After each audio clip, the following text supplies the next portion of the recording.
Metro on WDET. I'm Tia Graham. And I'm Robin Vincent. With my actions today, we will end the Green New Deal and we will revoke the electric vehicle mandate, saving our auto industry and keeping my sacred pledge to our great American auto workers. That was Donald Trump speaking on his inauguration day. Later, President Trump signed an executive order revoking a goal that ensured that half of new vehicles sold in the U.S. were to be battery powered by 2030. The project of moving America away from electric vehicles may not be that simple, but it's certainly a directional change of where the country was going less than a year ago. Despite being close with Tesla founder Elon Musk, Trump is pivoting the country away from electrification and toward gas-powered cars. So what should we make of all this, Robin? What might it mean for the future of EVs in America and for the legacy auto companies like GM and Ford? We know they've been pouring money into making the transition happen. So with us now is Mike Calais. He is the Deputy Bureau Chief covering auto companies for the Wall Street Journal Detroit Bureau. He just published the book Inevitable, which is about how the transition to electric vehicles is happening, despite it being a messy project. To discuss it now, once again, Mike Calais, thank you so much for joining us on the Metro. Yeah, thanks so much for having me. Excited to be here. Yeah, so Mike, you were writing this book before Trump got into office a second time, but you had to know that he could have gotten to office again and that his anti-EV positions could shape our country. Tell us, given that he is now in charge again, briefly, why is a transition to electric vehicles still inevitable? Yeah, I think your setup hit it pretty well. I think right now, you know, it's been a tough go for EVs in the U.S. For the last 18 months or so. You know, early in this decade, we saw a lot of excitement around, the car companies really went all in. They were announcing, tens of billions in investment. They were coming out with these cool new models. For the first time, it wasn't just Tesla. You had GM and Ford and others. We saw really long waiting lists. People were paying above sticker, and that kind of started to fade a bit. I'd say about 18 months ago, maybe mid-2023 is when I think the industry started realizing, this could be harder to get people interested in EVs than we thought. So sales are still going up. They're just not going up as fast as people thought. And now, like you point out, the Trump administration has been pretty hostile to EVs. I think it's a headwind. I don't think the administration is going to be able to stop this in its tracks. And there's a few reasons for that. You've got a $7,500 tax credit for consumers. That's probably in jeopardy. But that has to go through Congress. I think that's going to take a while, probably several months. I've seen analysts point to even 2026. So that credit could be around for a little bit. I think a bigger factor in terms of EV support from the federal standpoint is a giant bucket of money that goes to companies that make batteries in the U.S. And we have battery plants here in Michigan. They're all across the Midwest and South. All these brand new battery plants, tens of billions of dollars have gone into this, tens of thousands of jobs. And so that was all part of Biden administration climate policy that Trump is on record saying he wants to take away. But those are all red states, with Republican senators and Congress people who probably aren't going to love, even if they didn't vote for it to begin with, they know it's benefiting their state. It's helping employment, helping manufacturing jobs in the U.S. So I think that's going to stick around. And bottom line, I think these companies are kind of tired of the whiplash in the U.S. policy, green light for EVs, red light for EVs. I think they know that they have to compete globally, and they're not going to get off the EV path because places like China and Europe and others are ahead of us right now on EVs. Mm-hmm. We're going to get down to that as well. But you write that EVs in 20 years will be interpreted like Priuses today. That is, Priuses used to be seen as vehicles that were not the coolest vehicles to drive around in. But now they're used by more people because they are really efficient and they operate really well and they're in high demand. So is that a fair interpretation of your understanding of EVs? Yeah, not a perfect analogy, right? Because it's easier. A hybrid, you don't have to do anything, right? You don't have to plug it in. You really don't have to change your habits. But I think just in terms of consumer acceptance of that technology, I think it's helpful to look at the arc and the evolution of hybrids. Where yes, 20 years ago, a Prius mostly for environmental people, or celebrities use them as sort of like, look how green I am, kind of thing. And Yeah, I now thought about it's Matt Damon. yeah, right, a lot of them, right, Leo Yep. DiCaprio. But today, they're all over the place, right? You could walk in any showroom, and many showrooms. Some brands still aren't into the hybrids, but many of them are, and it's like you get, it looks just like the gas car next to it, but you happen to get 30%, 40% better fuel economy. A lot of times they're more fun to drive. You can feel that like electric pep a little bit more, and I just think you're going to see that sort of normalization from a consumer acceptance standpoint happen with EVs. The more people see them around town, see them in their neighborhood, talk to friends who have them, even get in them themselves, I think you're going to start to see more acceptance. And we already see from surveys that about half or more of car shoppers are at least open to the idea of an EV, and younger people more so than older people. Mike, you took the. I was just going to say, generationally speaking, what are you seeing right now? The breakdown in terms of electric vehicle owners and hybrid owners, and who's just interested in that type of future? Yeah, I mean, right now it's tough because they're pricier, right, than an average gas power car. And right now it's funny. 2025 was supposed to be the year that we were going to reach parity, right? It was going to be EVs would be roughly the same cost and therefore the same price as a comparable gas car. That hasn't happened. There's still probably 10 to 15% more. So it's harder for younger people to get into an electric car because it tends to tilt more affluent, more people with money. Yeah. I think as prices come down, battery costs come down. The companies are working hard on that. It's a slog. But as that happens, I think younger people, surveys show, are more accepting of the idea of new technology and EVs, and specifically, and by the way, more interested in a Chinese brand than an older person might be. And, we don't have Chinese brands by and large here now. There's a few Chinese EVs that make their way to this market, but, it tilts towards, in the future, I think you're going to see more interest. And you talked a little bit just now about the, our transition that we're seeing, and in part, the cost, the price tag is so high because the battery costs, and because of that, the components that go into creating the battery. So why have the likes of like GM and Ford been pushing through these type of challenges to continue to make this transition happen? You talked a little bit about China coming into the EV market here in the U.S. We got BYD, who's really been moving up. So just talk a little bit about why GM and Ford have continued to push through this transition, even through all the hurdles. Yeah, definitely there's been a slowdown. I mean, there was such a big investment made early in the decade. I think they thought this was just going to go straight to EV, and there was going to be a tipping point by now. That hasn't happened. So we have seen some projects get slow walked, some models get canceled. They're trying to calibrate this to meet the consumer where they are. At the same time, they know China right now is almost half of new car sales, electric or plug-in hybrid. And 5 years ago, that number was, I think, lower than 5 or 10%. So the speed at which the China market has moved, Yeah. and now what's happened there is they're pumping electric cars and gas cars out all over the world. They've become the biggest exporter of vehicles.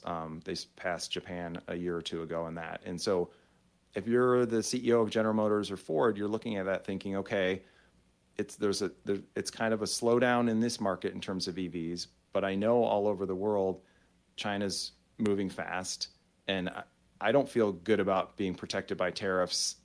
Sure, it buys me some time maybe, but they know they're going to have to compete with the Chinese and other EV startups eventually, and so they've got to stay on this path.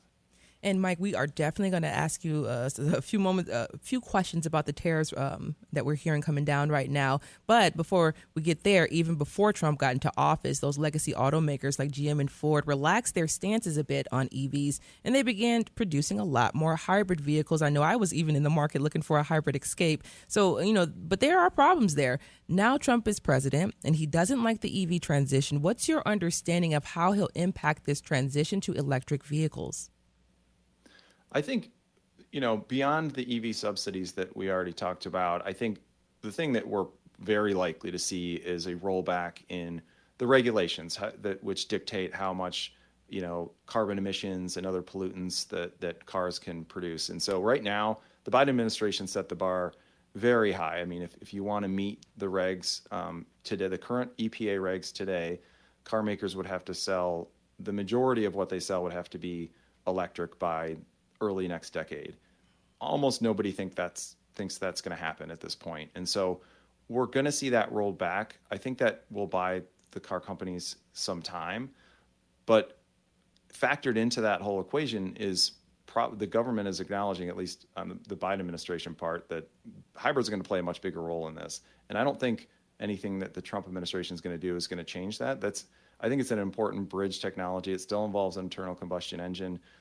You get better gas mileage. Plug-in hybrids, which offer 30 or 40 miles of range before a gas engine kicks in. Very small part of the market still, but I think we're seeing more and more of those. I think the hybrid story's here to stay, at least for the next decade or two as this transition plays out. You're listening to The Metro on WDET, Detroit Public Radio. I'm Tia Graham. And I'm Robin Vincent. We're speaking with Mike Colias. He's the Deputy Bureau Chief covering auto companies for the Wall Street Journal's Detroit Bureau. He just published a book called Inevitable, which is about the transition to electric vehicles. So, Mike, let's talk tariffs for a minute now. 25% tariffs on Canada and Mexico will go into effect tomorrow unless something happens today when President Trump has his discussions with the leaders of those two countries. How do the supply chains for EV manufacturing between the U.S., Canada, and Mexico look right now? Yeah, I mean, I'm still talking to auto executives who are in denial that this could possibly happen because that's how disruptive it would be. I mean, people just can't believe that this would actually take effect. I mean, the industry has spent the last 30 years setting up its supply chains and its factory footprint to span all three of these countries, right? It's a sprawling network that, there's no company that would not be affected by these tariffs, from General Motors on down to a 50-person mom and pop part suppliers. There's thousands of part suppliers in the U.S. and every one of them, if they don't get material, it's very common for them to get material from Mexico to then put, either finish themselves and put in other parts, subcomponents, or send directly to the car makers. The car makers ship cars in from both Mexico and Canada. Roughly a quarter of the cars sold in the U.S. today come from either north or south of the border.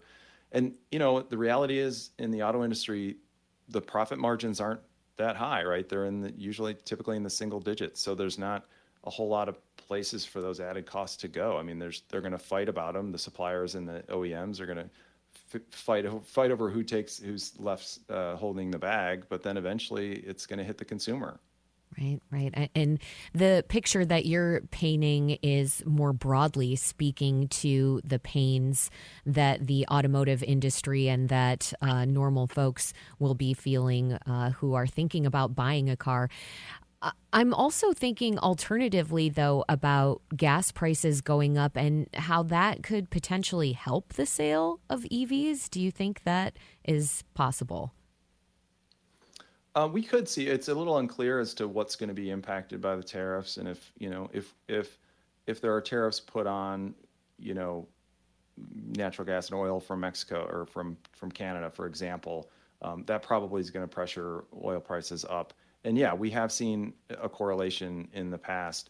If gas prices go up, you do see EV demand grow, and so.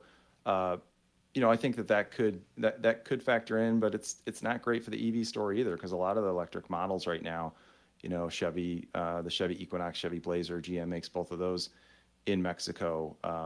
Ford's Mustang Mach-E is made in Mexico. So you're going to see cost inflation on the EV side of things too. And so it's, I think it's kind of a headwind for both gas and electric cars. Mm. Now, when we talk about electric vehicles, we have to acknowledge batteries. I want to go deeper into the challenges of batteries. They're a problem in part because they're really expensive. Why are they so costly? Yeah, there's minerals that you need to go into the battery. The sort of the main ones are lithium and nickel and magnesium and cobalt, and all that stuff has to be mined and extracted from the earth somewhere. It's more expensive to make an electric car than it is a gas-powered car. And, for all of the sort of, you often see these breakthroughs announced, and we have this battery breakthrough that's going to get all this cost out of the battery, and it almost never, that doesn't really seem to happen. It's just this incremental grind we've seen over time. Yes, the chemistry, the cost of the chemistry has come down gradually, and that's why you're seeing cars that have 250, 300 plus miles of range today, whereas a decade ago it was more typical to have 150. The car companies are getting better at figuring out how to get costs out, but in general, the batteries are still really expensive, and that's why companies are still losing billions of dollars by and large on their EV operations. Battery plants nationwide are being constructed because of incentives from the Inflation Reduction Act. In June in Michigan, it was reported that the state spent $1 billion on electric vehicle plants and battery plants. I'm wondering, what is all this spending on battery plants doing for automakers like GM and Ford? Yeah, it's giving them more control over their supply chains. That vertical integration. It's been a big investment, right? They've been spending, billions and millions of dollars on this stuff, and as you say, some of these factories, they take a few years to build. Then even once they open, you've got a 6 to 9 month runway where you're kind of testing things out. It's a long road, but once they're up and running, those batteries are going to be less expensive than just buying from a supplier. You're able to kind of dial in the chemistry that you want for particular models. They have more control over that battery supply chain, where a lot of that stuff comes through China. And this is something we saw with the computer chip crisis from a few years ago, when the auto industry couldn't get enough chips. I'm sure we all remember that, and we had vehicle shortages, and I think a lot of auto executives were kind of horrified to realize they didn't know where their chips even came from. And so they want to control their own destiny on some of these big technological innovations that are changing the business, and batteries is a key one. Let's stay on the topic of American car companies, because I'm thinking about how Tesla has gotten discussed a lot when talking about the EV transition. And we know that's for good reason. The company helped to jumpstart this change in big ways, but less people speak about Rivian. How is this American company facilitating the EV transition? Yeah, I think you have to consider Rivian to be a success story, even though they're not out of the woods yet. This is really hard. Making cars as a startup company. Tesla had to push through this, almost went bankrupt. Famously, Elon Musk sleeping on the factory floor. This is one of the things that the traditional automakers always said is, making cars is hard, and so that's why a lot of people rolled their eyes at Tesla, 10, 15 years ago, before they actually figured out how to mass produce cars. So Rivian's is on that journey now. I think the manufacturing stuff for a long time there, when they first started up production around 2020, it was tough for them, and I think they've gotten over the hard part for now. But they're stuck where everyone else is. Their trucks and SUVs, I think they're really cool looking. They've got a really good brand. It's a adventure, outdoorsy. They tell a good story, and I think they've got a devout following. They're expensive, though, and with demand sort of cooling off a bit here in the U.S., that's a tough place to be. And so they know they need more affordable models. They're working on that. It's going to be a year or two before we see anything. They're moving ahead on a new plant in Georgia. I think Rivian's here to stay, but it's they can't spike the football just yet. That's for sure. We've mentioned his name a few times. That is Elon Musk. I want to go back to the Trump administration and specifically talk about Musk. It's been said that because Trump is against the EV transition, that this will help Tesla because people will still purchase Tesla vehicles, and it will hurt Tesla's competition, the legacy automakers, because they're still struggling to transition. What do you make of this perspective? Yeah, it really interesting dynamics there, right? You'd think that the CEO and the co-founder of one of the biggest or the biggest EV company in the world would be all for EV subsidies, but Elon Musk is on record saying he doesn't think the government should be supporting it in any way. Tesla certainly has been helped by EV subsidies over the years, especially when it comes to these credits that other companies, if their cars aren't green enough, they have to buy credits from other companies who make, green cars. And Tesla has been a huge beneficiary of that, billions and billions of dollars over the years. So now Elon Musk is saying, let's shut the door behind me and not have any more EV subsidies.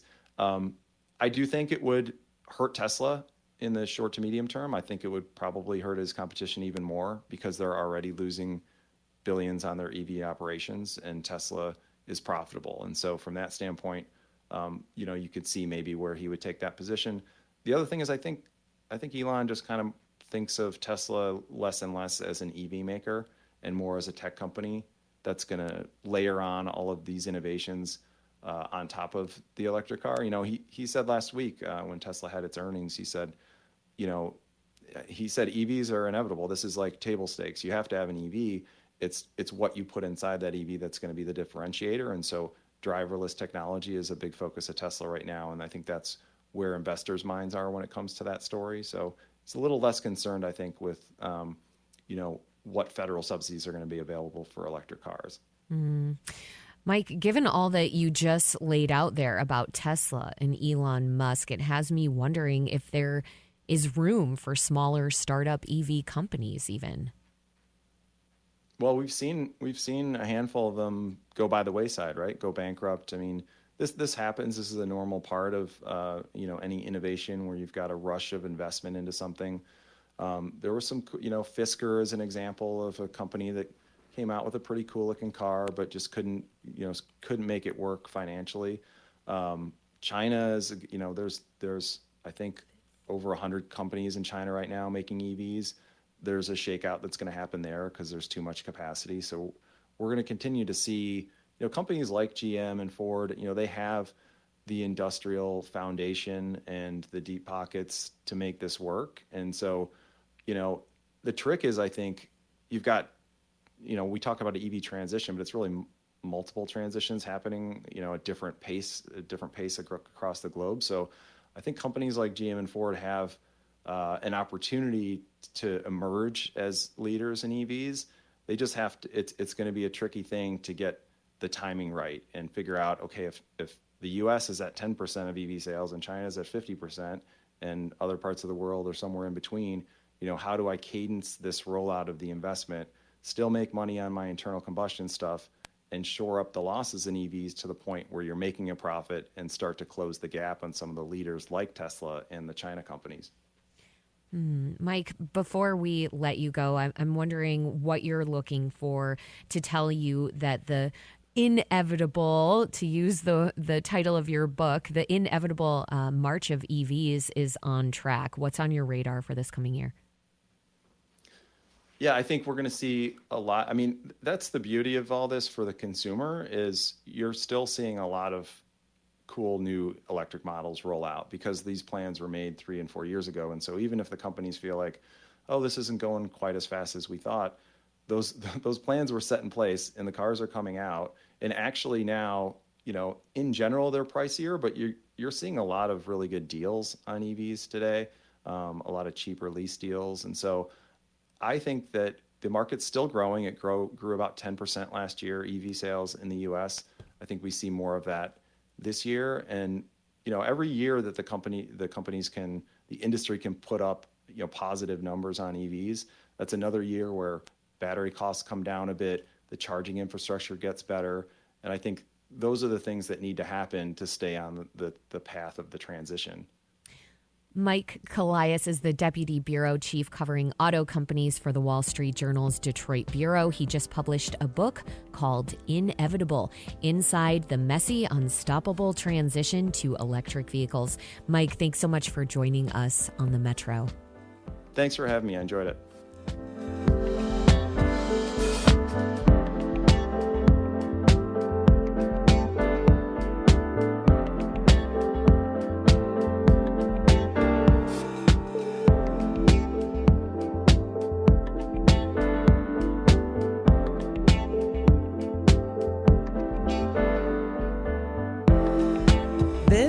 is The Metro on WDET-FM, Detroit Public Radio, and I get exciting news. I'm excited. I was up really late doing other things, but I did get to watch Beyonce win Album of the Year. Well deserved. For Cowboy Carter. She also won Best Country Album and is the first Black woman to win that award. Beyonce now has a total of 35 Grammys and is the most awarded Grammy artist in history.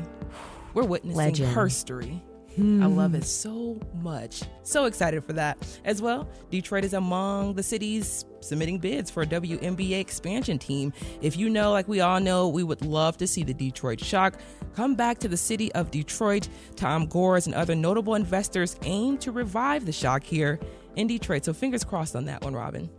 Fingers are tightly crossed. And speaking of the Pistons and basketball, things are looking up. Looking up. No, nowhere but up from here, Robin. We have nowhere but up. Are we about to approach a new Bad Boys era? We'll see. We'll get into that next. Yeah. We'll get into it next. We'll be right back on The Metro. Stay with us.